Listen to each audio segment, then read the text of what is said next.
What led you to joining the Shipt team? Well, I'm obviously biased, so I'll first say that before answering the question. But in some sense, I think Shipt is a harder problem than rideshare, because not only because there are three sides to Shipt. So just by way of introduction, what Shipt is, it's a grocery delivery marketplace. So I think a close comparison is DoorDash or Uber Eats, or really our one of our direct competitors is Instacart. For people who know Instacart, uh, DoorDash and Uber Eats are different because they do restaurant pickups and deliveries. Like you're picking up a pre-prepared item, so it's more like pickup and deliveries.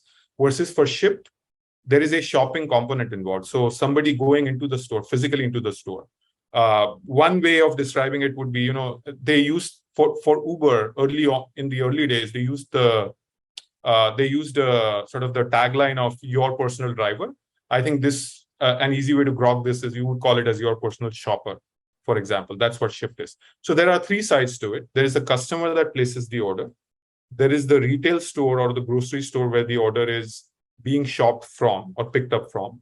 And then there is the fulfillment side, which is the shopper side, which is actually taking the order, going and doing the shopping, and then going and doing the delivery to the customers, right? So those are the three sides. So it is harder from Lyft, not only because there is an extra side, which is the retailer side, right? There's, besides the supply and demand, now there's the inventory or the catalog side, which in and of itself is a hard problem to manage. If you think about it, how do you ensure that people are not allowed to place orders or pick items when placing orders, which are not even available in the store right now? How do you keep that updated real time? It's a pretty hard problem to solve, because that creates a very bad customer experience, right? Because if you if you constantly place orders in a system which allows you to do that, based on if it cannot forecast what is the current level of inventory, and you keep only getting up 10% of your orders or 20% of your orders of everything that you ordered, you are not going to use that service again. The satisfaction of that service is going to be super poor, right? It's not going to be very great for you. So not only because of that, but actually the other interesting twist, which I came to appreciate at Shipt after a while, is that it's really, Shipt is actually something between an Uber and an Amazon, if you think about it. So what do I mean by that?